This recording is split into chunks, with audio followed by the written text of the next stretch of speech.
News కుప్పంలో పలువురు police అధికారులు బదిలీ అయ్యారు. సీఎం చంద్రబాబు కుప్పం టూర్ కు ఒక్కో రోజు ముందు పలువురు పోలీసులు బదిలీ అయ్యారు. రేపు ఎల్లుండి కుప్పంలో సీఎం చంద్రబాబు పర్యటించనున్నారు. ముఖ్యమంత్రిగా బాధ్యతలు చేపట్టిన తర్వాత తొలిసారి చంద్రబాబు కుప్పం వెళ్తున్నారు.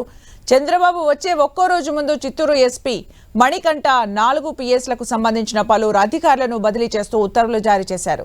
Kuppam urban CI Ramana, rural CI ఈశ్వర్రెడ్డిని అనంతపురం వీఆర్ కు బదిలీ చేశారు. అలాగే Kuppam SI Subbareddy, Gudipalli SI Lakshmikant, Ramakuppam SI Shivakumar, Ralla Buduluru SI సుమన్ను చిత్తూరు వీఆర్ కు బదిలీ చేశారు. మరిన్ని అప్డేట్స్ మా ప్రతినిధి మురళి అందిస్తారు. మురళి, సుమిత్ర, నిజానికి కుప్పం పరిధిలో పనిచేస్తున్న ఈ పోలీసు అధికారులపైన గతంలో చాలా ఆరోపణలు ఉన్నాయి. వీరంతా కూడా వైసీపీ అనుకూల పోలీసులుగా ముద్రపడ్డారు.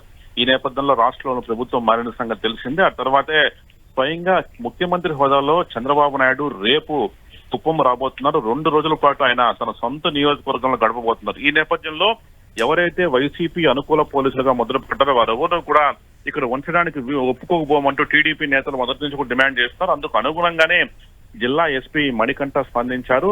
ఎవరైతే ఇక్కడ గత కొంతకాలంగా ఆరోపణలు ఎత్తుకుంటున్న కుప్పం పరిధిలో పనిచేస్తున్న మొత్తం పోలీసులందరూ మీరు రెండుగా Kuppam urban CI Ramana, rural CI ఈశ్వర్రెడ్డిని అనంతపురం వీఆర్ కు పంపించారు. అట్లాగే Kuppam SI Subbareddy, Gudipalli SI Lakshmikant, Ramakuppam SI Shivakumar, అట్లాగే రాళ్ల బుదుగూరు ఎస్ఐ సుమన్, ఈ నలుగురిని కూడా చిత్తూరు వీఆర్ కు పంపడం జరిగింది. అంటే చంద్రబాబు నాయుడు కుప్పంలో అడుగుపెట్టే లోపలే వీరందరూ కూడా వీఆర్ కు వెళ్లిపోవాలన్న లక్ష్యంతోనే ఈ తరహాలో బదిలీ జరిగినట్టు తెలుస్తోంది. మొత్తంగా కుప్పంలో ఇదొక హాట్ టాపిక్ గా మారింది. మొత్తం ఇంతమంది పోలీసులు అధికారులు ఒక్కసారిగా వీఆర్ కి వెళ్ళిపోవడం జిల్లాలో కూడా హాట్ టాపిక్ గా మారింది.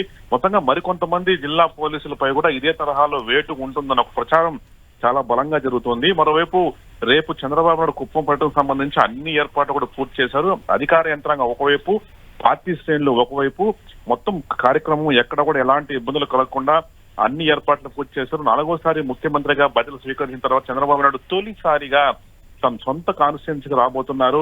2 రోజుల పాటు రేపు ఉదయం వచ్చి రాత్రి వరకు ఆయన ఇక్కడే ఉంటారు. మొత్తం ఆయన పర్యటన విజయవంతం చేసేందుకు పార్టీ శ్రేణులు, పోలీసులు, అధికారులు పూర్తి స్థాయిలో నిమగ్నమై ఉన్నారు. Sumitra, thank you Murali for the updates.